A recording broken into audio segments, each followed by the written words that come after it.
প্রিয় দর্শক, crime petrol একটি সত্য ঘটনা দেখার জন্য আপনাদের সবাইকে আমন্ত্রণ। দর্শক, আমরা এখন রয়েছি ঢাকার ব্যস্ততম পল্টন থানা এলাকায়। দর্শক, রবিউল নামে এক ব্যক্তিকে গত 2 দিন আগে পল্টন থানার একটি গলির মধ্যে দুর্বৃত্তরা মাথায় আঘাত করে জখম অবস্থায় ফেলে রেখে যায়। রবিউল 2 দিন চিকিৎসার জন্য ঢাকা মেডিকেল কলেজ হাসপাতালে থেকে মৃত্যুবরণ করে। রবিউলের পরিবার পল্টন থানায় অজ্ঞাতনামা ব্যক্তিদেরকে আসামি করে একটি হত্যা মামলা দায়ের করে। কিন্তু রবিউলকে কে কি কারণে এই পল্টন থানা গলির মধ্যে আঘাত করে ফেলে রেখেছিল? পুলিশ হন্যে হয়ে খুঁজতে থাকে।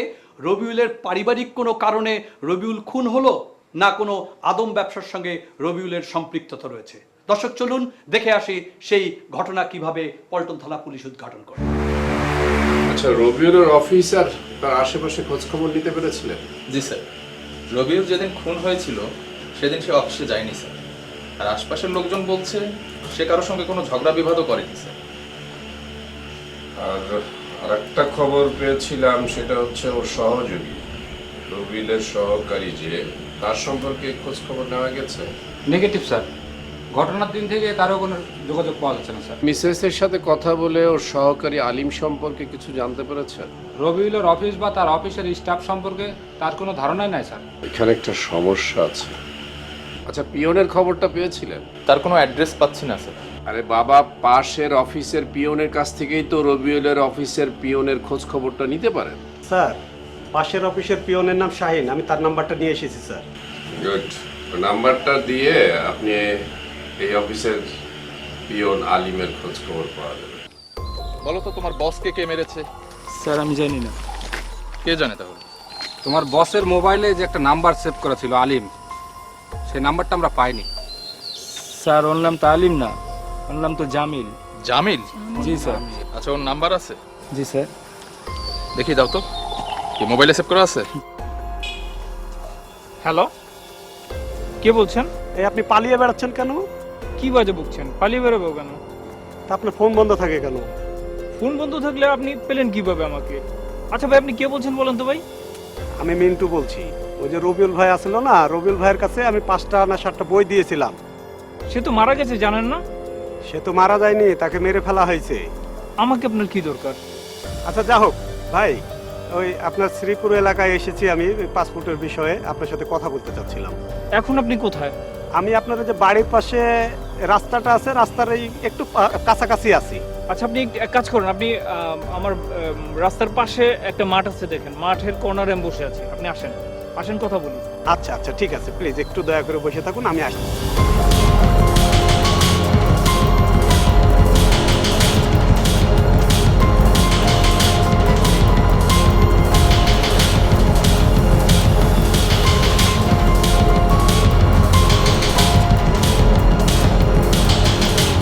জামিল সাহেব,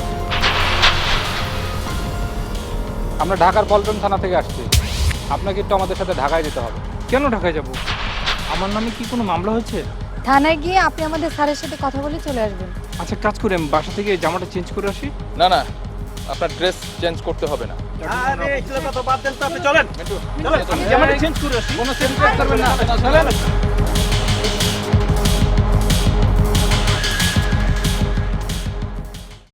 স্যার আসবো স্যার?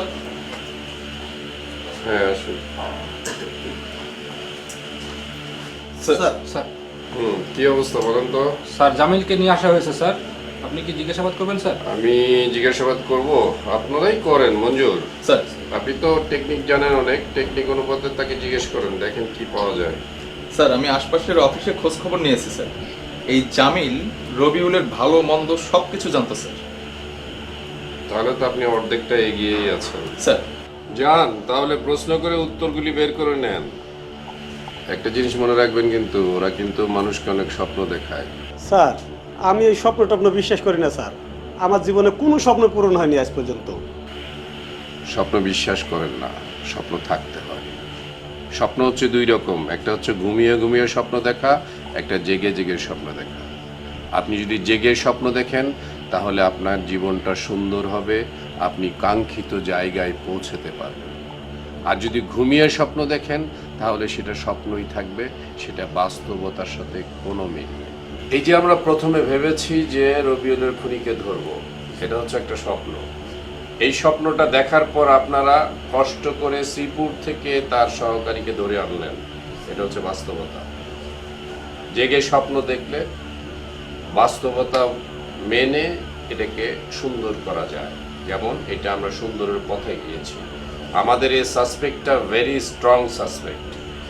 আমরা ইচ্ছা করলে আরেকটু কষ্ট করলে এর কাছ থেকে হয়তো বা অনেক কিছু পাবো। স্যার চেষ্টা করে দেখেন, পেয়ে যাবেন ইনশাআল্লাহ। স্যার বলো। স্যার আমি তো দেখিনি কে তাকে মারছে। ঠিক আছে, তুমি দেখোনি, কিন্তু তুমি তো রবিউলের সঙ্গে সব সময় চলাফেরা করো। তার সঙ্গে কারো কোনো শত্রুতা, গন্ডগোল, ঝগড়া বিবাদ কি আছে? স্যার ম্যান পাওয়ারের ব্যবসায় তো মানুষের মনের সাথে মোর নামিরা সামান্য বিষয় সে ঝগড়াঝাটি তো লেগেই থাকে।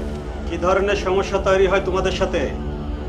স্যার ধরেন আমরা একটা আদমকে বিদেশ পাঠালাম, তার যাবতীয় সব প্রসেসিং করে বিদেশ পাঠানোর পরে অনেক সময় দেখা যাচ্ছে যে ওয়ার্ক পারমিট নিয়ে সমস্যা হয়।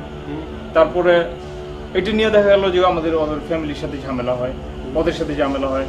আবার অনেক সময় দেখা যাচ্ছে যে ধরুন স্যার আমরা বিদেশ পাঠালাম, সে গেল, যাওয়ার পরে আমরা বলি একরকম কাজ, কিন্তু অন্য কোম্পানিতে কাজ হয়, কাজের সাথে তাদের কথার সাথে কাজের একটু 19-20 হয়।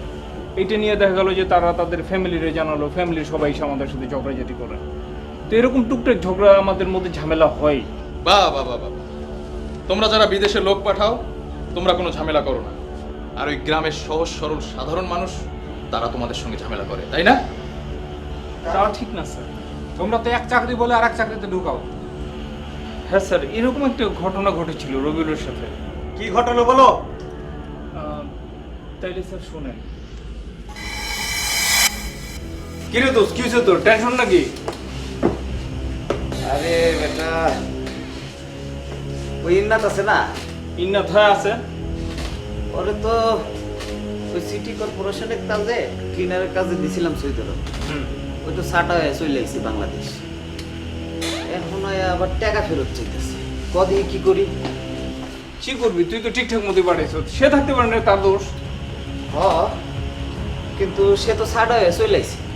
আজকে আইছিল আমার অফিসে, টাকা পয়সা চাইতেছে, কদিন কি করি? টাকা দিতেছে 8 লাখ। তুই কাজ কর, 50 দে, 50 দিয়ে আপাতত বিদায় করে দে। এটা হইলে তো ভালোই হইতো, কিন্তু 50,000 টাকা রাজি হবো না রে। তোরা 8 লাখ টাকা আর তুমি 50,000 টাকা দিয়ে সমাধান করতে চাচ্ছিলা? আচ্ছা শোনো, তুমি তো তাহলে ইন্নাতের অ্যাড্রেস জানো? না স্যার, ইন্নাতের কোনো অ্যাড্রেস বা কোনো কিছু আমি জানি না। তবে স্যার ওই আপনি করতে পারেন, ওই রবিউল যেদিন মারা গেছে এর 7 দিন যদি আপনারা কল লিস্ট চেক করেন, তাহলে তো এই 7 দিন তো অবশ্যই ওর সাথে কথাবার্তা হয়েছে। আপনারা কল লিস্ট চেক করলেও নাম্বারটা বা সম্বন্ধে ডিটেলস পেতে পারেন। মিন্টু, স্যার, রবিউলের ফোন থেকে দেখেন তো ইন্নাত নামে পাওয়া যায় কিনা।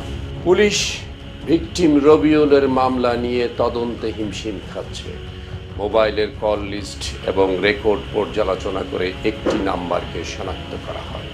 সেই নাম্বারের মালিক বর্তমানে মাগুরায় আছে। কিভাবে মাগুরায় পুলিশ গেছে, অথবা এই খুনের সাথে সাসপেক্ট যে নাম্বারের মালিক সে প্রকৃতপক্ষে জড়িত কিনা তা যদি জানতে চান, দেখতে থাকুন ক্রাইম পেট্রোল, একটি সত্য ঘটনা। রাসেল রাব্বা, তুমি বাড়িতে আসো না কেন? আরে বাড়ি এসে কি করবো? এখানে কাজ কাম করতেছি, টাকা পয়সা জোগাড় করতেছি, ছেলে মেয়ের পড়াশোনার খরচ আছে না। আমার মন তো কয় না, এর জন্য তুমি বাইরে আসো। কোনো সমস্যা হয়েছে নাকি? সমস্যা? হ্যাঁ, একটা সমস্যা হয়েছে অবশ্য। কি সমস্যা? ওই যে আমি যারা টাকা পয়সা বিদেশে গেছিলাম না, এ তো খুন হয়েছে। কে খুন করছে? আমি কি করে বলবো যে ওই জানোয়ারটারে কোন মানুষে খুন করছে? তুমিও তো কয়দিন ওর সাথে ঘুরছো। তোমার একটা সত্যি কথা বলে আলো, বলো। রবিউল যেদিন মারা যায় আমি তো তার সাথে ছিলাম। এখন সেই মরার দায়টা যদি আমার উপরে চাপায়া দেয়, এই জন্যই তো আমি বাড়ি যাচ্ছি না। বাড়ি আসলে এখানে কি সমস্যা? ওইটা তো ঢাকার সমস্যা। পুলিশ যদি আসে? পুলিশ কিভাবে জানবে তোমার বাড়ির খবর? তুমি তো জানো না পুলিশ কি চিজ, গন্ধ শুকতে শুকতে চলে আসবে। এখন তুমি আসো কোথায় বলো তো? শোনো, ফরিদপুর আছি, কালকে কিছু টাকা পাঠাবো, রাখি। হ্যাঁ মঞ্জু সাহেব, আপনি ঠিকই বলেছেন, জায়গাটাই কেমন যেন একটা নিরিবিলি।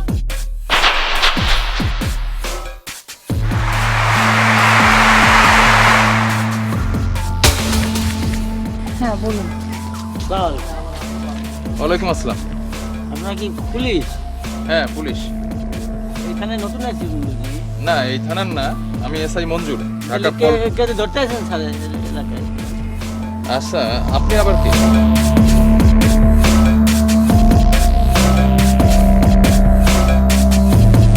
ভাই একটু দেখা শুনতো।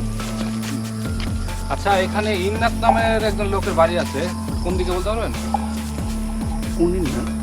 ইন্নাত আবার কয় ধরনের আছে? এই তিনটা ইন্নাত আছে। এখানে একটা চোর ইন্নাত আছে, হ্যাঁ একটা ওই যে বিদেশে ধরা খেয়ে এসছে একটা ইন্নাত আছে, হ্যাঁ। আর একটা ওই যে গরু দালালি করে কোরবানির একটা গরুর বেছে। সর্বনা স্যার, একই গ্রামে তিনটে ইন্নাত, তাও আবার 3 ধরনের। মিন্টু, স্যার আমরা কোনটির জন্য আসছি জানো? পল্টনে যেহেতু বিদেশে লোক নিয়ে যাওয়া হয়, অনেক আদম ব্যাপারী আছে।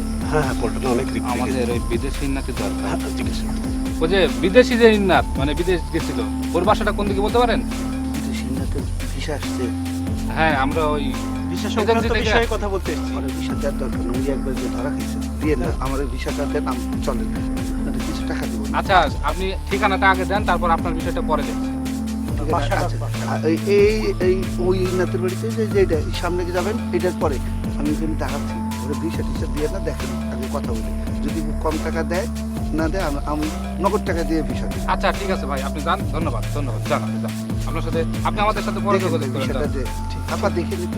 ঠিক আছে ঠিক আছে। যান, যান, যান, ঠিক আছে, যান। দেখছেন গ্রামের লোক কত সরল সুযোগ। এই সরল সুযোগেই এই আদম ব্যবসায়ীরা কিন্তু এই গ্রামের লোকগুলো দেখছেন আমাদেরকে না চিনে না জানে না, তো তুমি টাকা দেবো টাকা দিলে, হ্যাঁ। এইভাবে দালালেরা ধরে নেয়। আরে দিয়ে কি করবেন? ওনার বিদেশ যাওয়ার ব্যাপারে কিছু কথা আছে। সে তো বেশ কিছুদিন ধরে বাড়িতে নেই। কোথায় গেছে?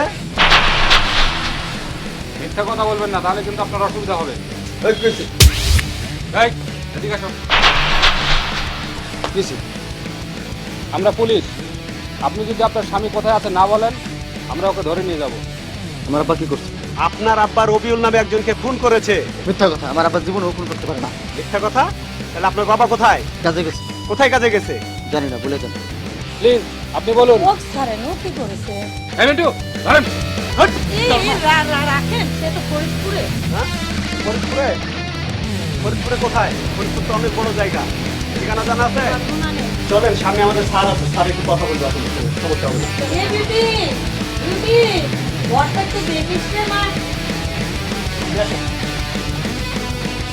স্যার কি ব্যাপার? স্যার, এই যে এটা হচ্ছে ইন্নাতের স্ত্রী আর এটা হচ্ছে ইন্নাতের ছেলে। কোনো ইনফরমেশন পেলেন? ইনফরমেশন বলতে একটা ফোন পেয়েছি স্যার। আর একটা ইনফরমেশন পাওয়া গেছে, সেটা হচ্ছে ওনার হাজব্যান্ড এখন ফরিদপুরে আছে, আর ওনাদের সাথে যোগাযোগ হয়, মোবাইলে টাকা পাঠায় না। তাই না? এই কাকা, ভাই, আমাদের সাথে এমন করেন না, আমাদের তো মান সম্মান আছে। আপনারা? আমরা পুলিশ, ঢাকা পল্টন থানা থেকে আসছি। কিন্তু আপনি কে? আমি এলাকার কাউন্সিলর, কিন্তু এই ছাড়া এই মেয়ে কি ব্যাপার, এতে ধরছেন কেন? না, এদেরকে আসলে আমরা ধরিনি, এদের কোনো অপরাধ নাই। এই ছেলের বাবা অপরাধ করেছে। বাবা অপরাধ করেছে, তার জন্য ছেলেকে কেন নিয়ে যাচ্ছে? আরে ভাই, আমরা নিয়ে যাচ্ছি না, ওদেরকে জাস্ট জিজ্ঞাসাবাদ করে ছেড়ে দিব, ওরা বাড়িতেই থাকবে। আচ্ছা, বিষয়টা আমার কাছে কেমন যেন অন্যরকম মনে হচ্ছে। আচ্ছা ঠিক আছে, নিয়ে যান, তবে দেখবেন ওদের যেন কোনো ক্ষতি না হয়। আচ্ছা, আপনি যখন চলে আসছেন তখন একটা কাজ করতে হবে আপনাকে, একটা সাক্ষী দিতে হবে। ওই ছেলের কাছে একটা মোবাইল আছে, ওই মোবাইলে কিছু এই মামলার ডকুমেন্টস আছে যেটা আমাদের দরকার, যেজন্য আমরা মোবাইলটা সিজ করব। তো আপনি সাক্ষী থাকবেন, পরে আবার আমরা দিয়ে যাব মোবাইলটা। ঠিক আছে ওকে মিন্টু স্যার। চলুন। এই ছাড়া তুই কিচ্ছু ভাবিস না, এই বেটি তুমিও ভাইবো না, চলুন চা খেতে খেতে কথা বলো। আপনারা এখন বাসায় যেতে পারেন। মিন্টু, ওকে ছেড়ে যান, চলেন। যান। আম্মা, আমাকে আবার কোনো ক্ষতি করবে না তো? এই মেম্বারটা তো বদের হাতি, ভোটের সময় ঝামেলা করছিল। আর কি করবো, চল বাড়িতে। পুলিশ মাগুরা পৌঁছানোর পর সাসপেক্টকে অ্যারেস্ট করতে ব্যর্থ হয়। সাসপেক্টকে অ্যারেস্ট করতে গিয়ে তার পরিবারের সাথে এবং আশেপাশের লোকজনের সাথে কথা বলে বুঝতে পারে যে হয়তো বা সাসপেক্টকে অ্যারেস্ট করতে পারলে কিছু একটা পাওয়া যাবে। সাসপেক্ট গা ঢাকা দেয়। তথ্য প্রযুক্তির মাধ্যমে পুলিশ খুঁজে বের করতে সক্ষম হয় সাসপেক্টের নতুন অবস্থান ফরিদপুরে। ইন্নাত ভাই বলছেন? জি বলছি। ভাই, আপনাকে খুঁজতেছিলাম আমি। আমার কয়েকটা লেবার লাগবে। কিসের লেবার? ডেইলি লেবার, আমার বাসাতে কিছু কাজ কাম করাবো সেই জন্য। লেবার আমি কোথায় পাবো? আমাকে যে একজন বললো যে আপনি লেবার সাপ্লাই দেন। ভুল বলছে, রং নাম্বার এটা। তাহলে কি আমি ভুল নাম্বারে, আপনার বাসাটা কোথায়? মানে কি আপনার লেবার দরকার না বাসার ঠিকানা দরকার? না জানতেছি, একজন তো একবার শিওর বললো যে আপনার বাসায় আপনি লেবার সাপ্লাই দেন। আরে দূর। হ্যালো কি বললো? ম্যাডাম, চিন্তা করবেন না, একটা ধমক দিয়ে কাটিয়ে দিয়েছে। লোকেশন পেয়ে গেছি। এই তো লোকেশন পেয়েছেন? জি স্যার, পাওয়া গেছে। কোথায়? এই তো স্যার, মধুপুর। দেখি মধুপুর। হ্যাঁ চলেন, যাই চলেন।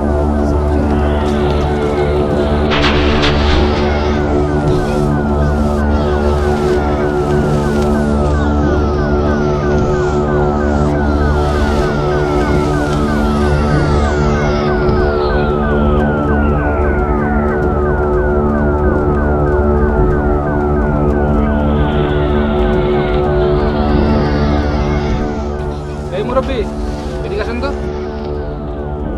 আমি এদিকে আসুন, এদিকে আসুন। আসুন।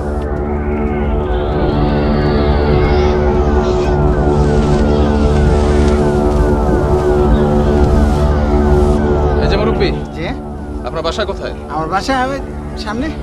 সামনে? আপনার জন্মস্থান, আসল বাড়ি কোথায়? আসল বাড়ি? আসল বাড়ি আমার? আরে আপনার আসল বাড়ি মানে আমার- যেখানে আপনি বড় হয়েছেন, যেখানে হ্যাঁ। থাকেন।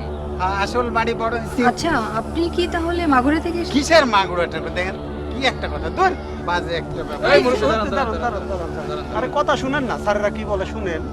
মিলন কি সাহেব, বলছে? আপনার কাছে না একটা ছবি ছিল? দেখি বের করেন তো ছবিটা। না, গরম লাগছে। একটা ছবি ছিল। খুব আপনি গরম কি লাগতেছে ইন্নাসালি না? নাকি মুরব্বী? দেখান তো একটু এদিকে। আচ্ছা দেখে দেখেন, মানে গরম লাগছে ওই যে তো। ওদিকে দেখেন, ওদিকে ফলো দেখি, দেখেন। দেখি একটু follow একটু করেন। টুপিটা খুলেন। বাহ, এই যে মিলে এই গেছে, তো দেখেন এই যে- তো, চিনতে পারেন কিনা? ছবি, এটা তো ভোটার আইডি কার্ডের ছবি। ভোটার আইডি কার্ডের ছবি না? দেখেছেন? কিন্তু হ্যাঁ, এটা কি, এটা গামছা না? গামছাটা সরান তো। আমি দেখতেছি। কি এটা মোবাইল? কি ব্যাপার? একটা মোবাইলটা নেন তো না, না, দিলাম। শুনেন, আমি একটা সৎ কাজ করে, আমি ধর্মীয় একটা কাজ করে নামাজ পড়ে। You are under arrest. Rabiul হত্যার দায়ে আপনাকে অ্যারেস্ট করছি। এই, এই নিয়ে চলো।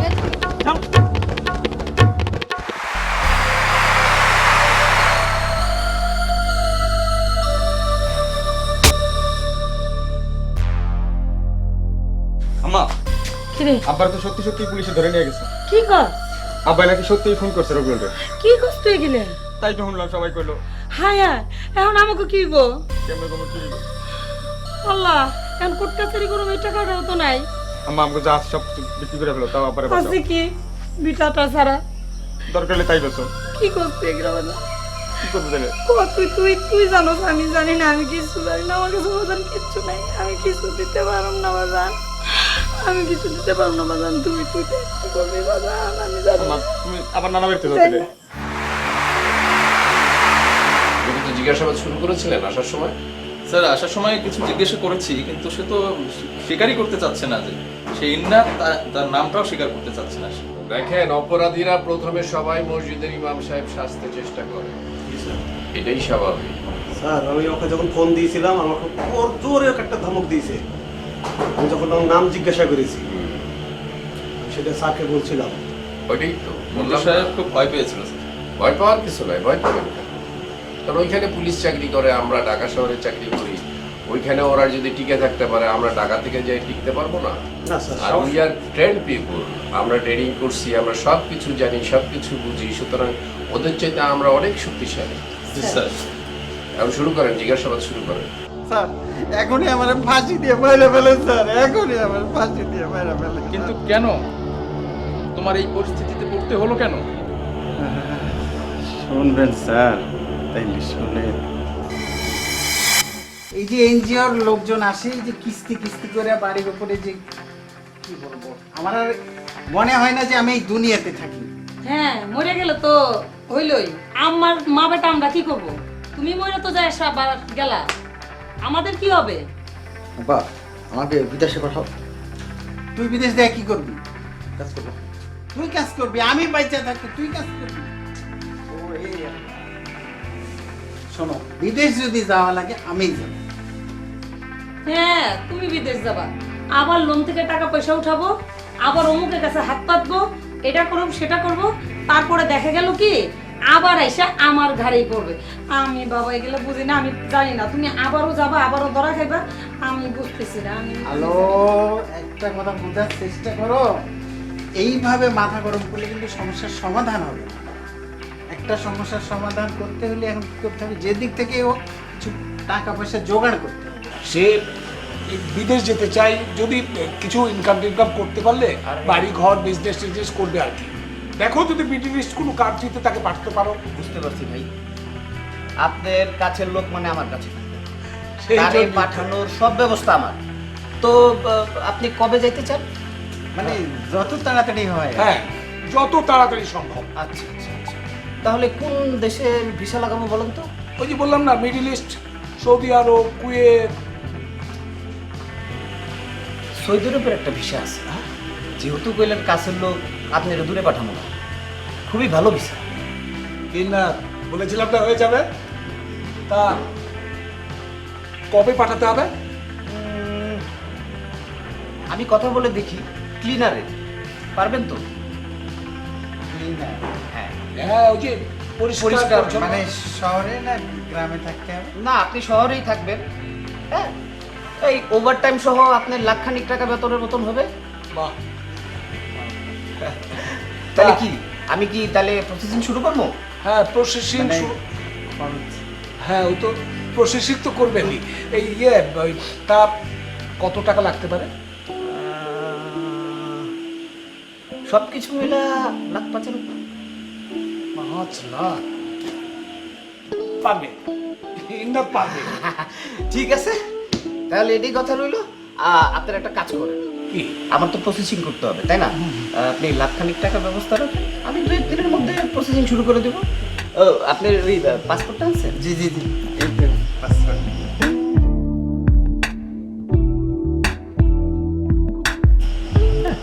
ঠিক আছে, ওই টাকাটা। ও হ্যাঁ হ্যাঁ, টাকা আনছি। টাকা কোনো সমস্যা না, বুঝছেন? এই 50 1 লাখ।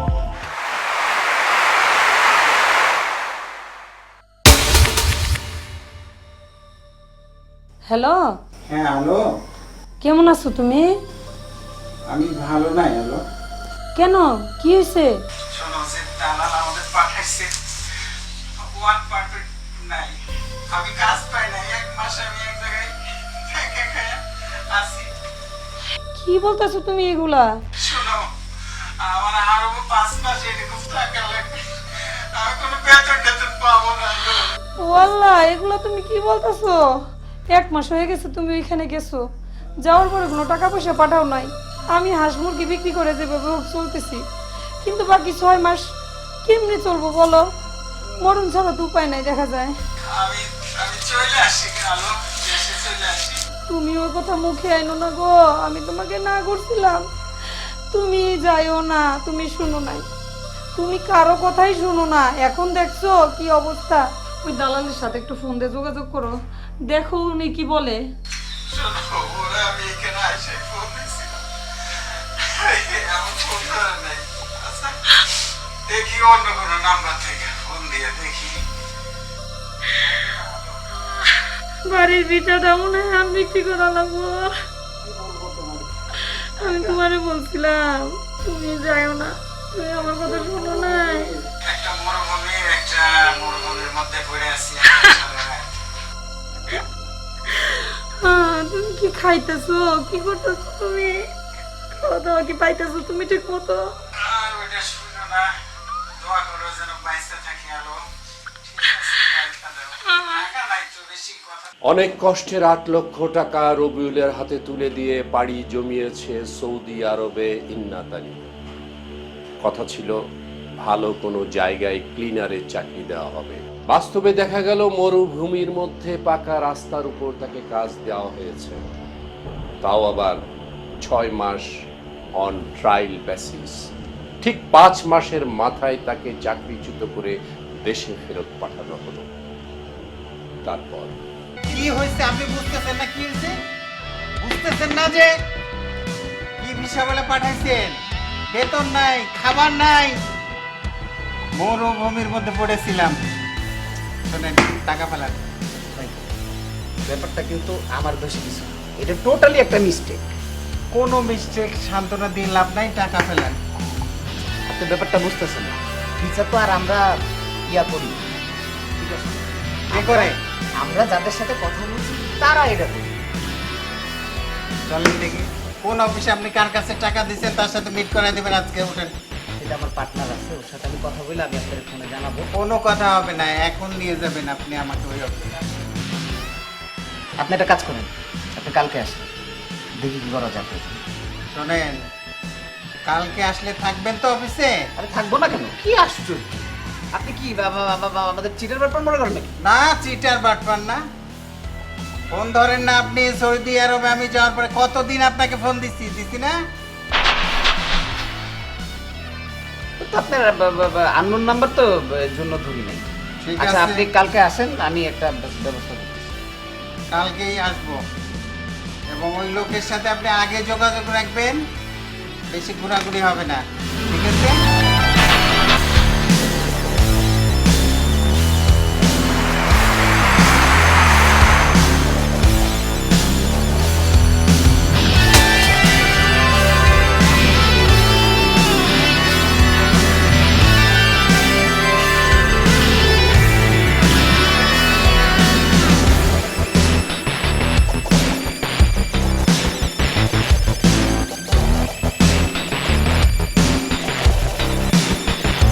শোনেন রবিন, এই বাবুলের অফিসে ডেলি আমি কিন্তু ঘুরতে পারবো না।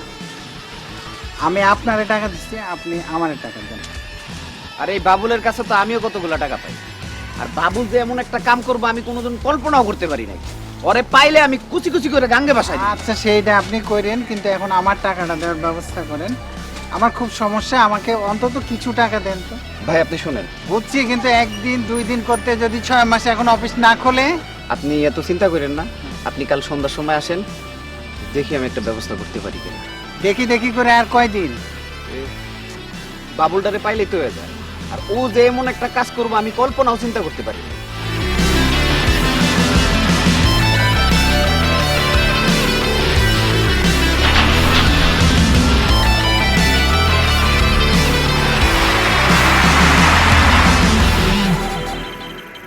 আরে ম্যান পাওয়ারের ব্যবসাই তো বড় ব্যবসা।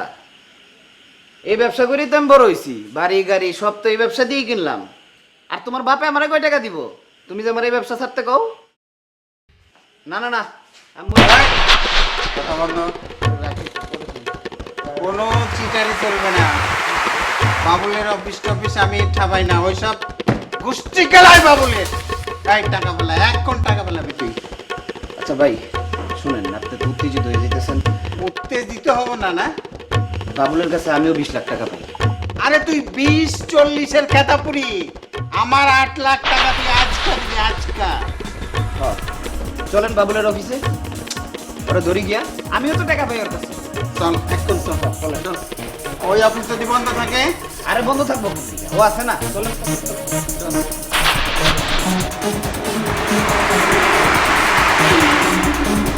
যদি অফিস বন্ধ থাকে কি হবে? আজকে যদি হারামজাদা টাকা না দেয়, আপনি একটা কাম করবেন। আপনি দেখছেন কি হবে এটা?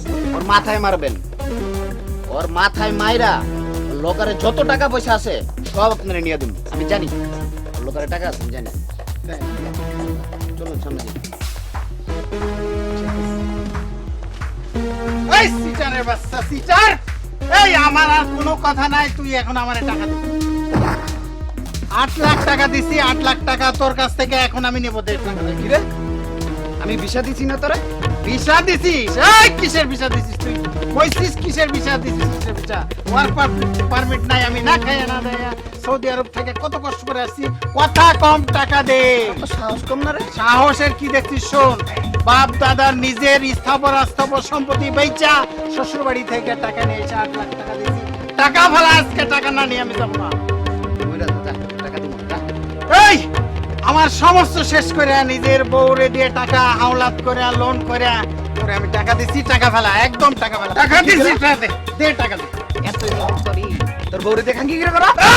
এই, কি করছিস?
ওনার জন্য আমরা কিছু করতে পারি না স্যার।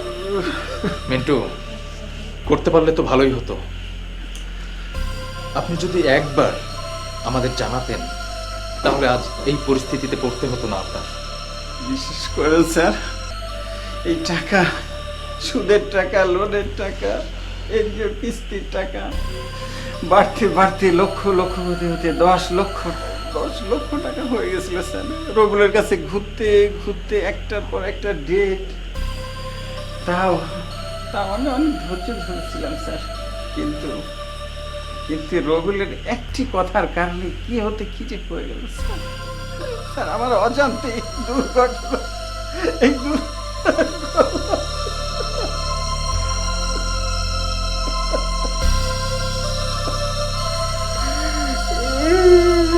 জানতে হোক আর জানতে হোক, কোনটা তো হয়েছে, সেই জন্যই আপনি অপরাধ।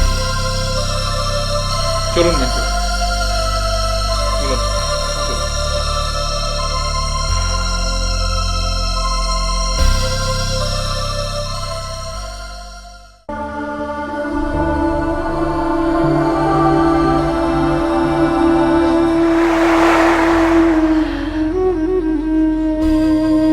কি করবে তুমি? এখন আমাদের কি হবে? কি খাইতেছে, কি করতেছে আল্লাহ জানে।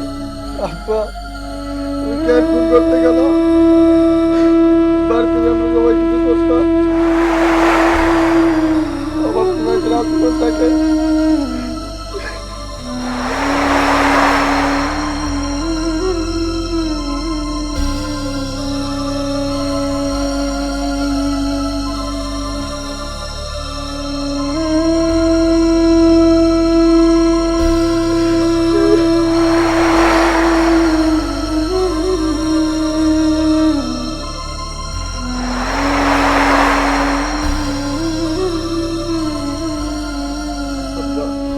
কিছু না করলেও ভালো হইতো।